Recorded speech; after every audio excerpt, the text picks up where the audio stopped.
8h09, BG Manhã vem com notícia boa, porque ufa, chegou a notícia boa, porque a coisa está complicada. Então vamos lá. A expectativa do mercado para o crescimento da economia brasileira voltou a subir. É verdade, tanto para este ano quanto para o próximo 2020, de acordo com uma pesquisa feita pela Focus, divulgada pelo Banco Central essa semana. Para falar sobre esse assunto, recebemos o nosso querido economista Idalino Souza. Alô, Idalino, seja muito bem-vindo. Bom dia, meu querido. Bom dia, Sérgio. Você é muito bem-vindo com essa notícia, pelo amor de Deus, nos conta essa, Idalino.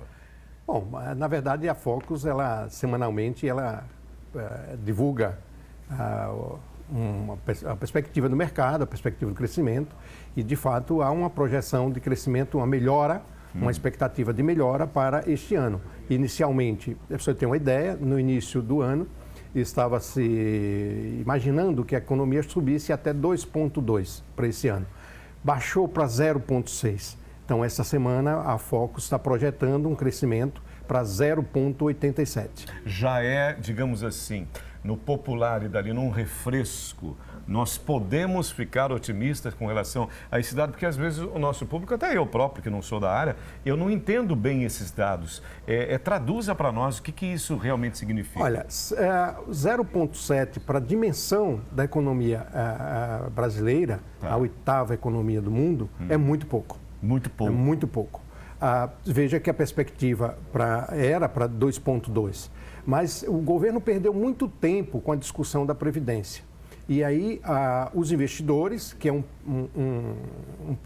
dos itens mais importantes para o crescimento, investimento, eles se retraem. E eles se retraindo, a gente não tem o emprego, consequentemente, não tem o crescimento da economia, consequentemente não recuperamos o emprego. Para efeito de comparação, o avanço exatamente dessa expectativa era de 4,25% com relação a esse avanço. Então a gente ficou muito aquém, do imaginado, assim, não há nem como se comparar. Não. Para você ter uma ideia, está se projetando, você iniciou dizendo que havia uma perspectiva do Focus, novamente, que para um crescimento maior em 2020, está se projetando 2%. Veja, você sai de 0,8%, que deve ocorrer em torno disso realmente, para 2 pontos. Uma perspectiva. Perspectiva. Uhum. Então, eu, pelas minhas análises, não creio.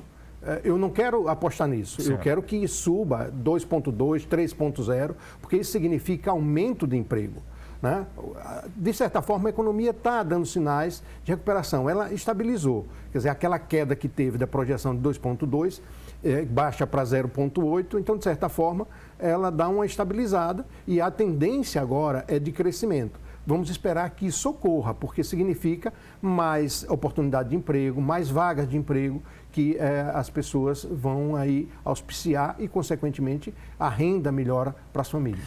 Idalino, a questão ela é muito ampla, eu sei disso, mas assim, tanto o tempo quanto a intensidade dessa crise brasileira, é tudo muito amplo, muito complexo, mas como você imagina quais são as causas dessa crise? Ela está se prolongando demais e a gente não vê, a gente não sente exatamente no dia a dia diferença, mudança.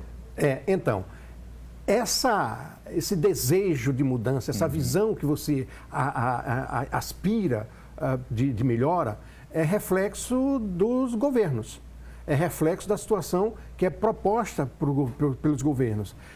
A crise ela vem exatamente pela credibilidade no país. Então, quando você tem uma situação instável, ninguém coloca seu dinheiro em situação de risco.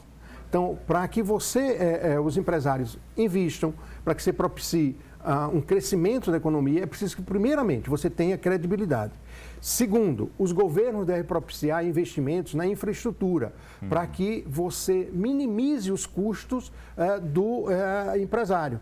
E aí, veja que quando isso não ocorre, você não tem crescimento, você não tem investimento. É o que aconteceu com o país, é o que a gente está vendo aí. Nós temos uma infraestrutura precária e aí você não tem empresários propícios a investir onde há uma precariedade do setor público e, consequentemente, você tem uma queda da economia e no emprego. E o governo, por sua vez, digamos, os governos, para a gente não focar apenas politicamente, Então, os governos, eles aumentam seus gastos, que é um outro problema. Tá? Então, você, na hora que você conter, olha a discussão da Previdência, está exatamente nisso. Há um déficit que eu tenho que recuperar. Eu estou tirando dinheiro de um local para colocar no outro. Eu preciso desse dinheiro para fazer investimento. Só que essa Previdência a gente vem discutindo desde abril. A gente está encerrando o ano e o Senado, a proposta é que termine no final de outubro. E para a gente fechar, uma curiosidade até. Eu li a respeito do Paulo Guedes, nosso ministro Paulo Guedes. E eu li que ele teria 3 inimigos, que seriam, primeiro, o tempo, segundo, o presidente Jair Bolsonaro e sua agenda política, e terceiro, ele próprio, porque o temperamento dele é mercurial, é um cara muito agitado. Você concorda com isso? Olha, dá para se confiar no ministro? Dá.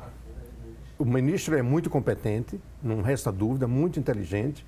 Agora, as bases políticas estabilizadas, que é o segundo item que você aponta aí, a confiabilidade naquilo que o governo projeta, né, isso é fundamental para que as medidas técnicas, né, as orientações do Paulo Guedes tenham efeito. E aí, em terceiro lugar, eu inverteria a ordem que você coloca aí, o tempo. Porque na hora que a política demora, então isso vai prejudicar o reflexo lá na economia, lá no bolso do cidadão, lá nas empresas que precisam investir. E o temperamento do Paulo Guedes, que assim como o nosso, não dá para mudar. É complicado. Nós já né? somos ventos, não dá para mudar. Agradecendo a sua presença, a sua contribuição, amigo. Tudo de bom para você e melhoras para o nosso Brasil. Sem dúvida. Obrigado, Idalino. Muito obrigado.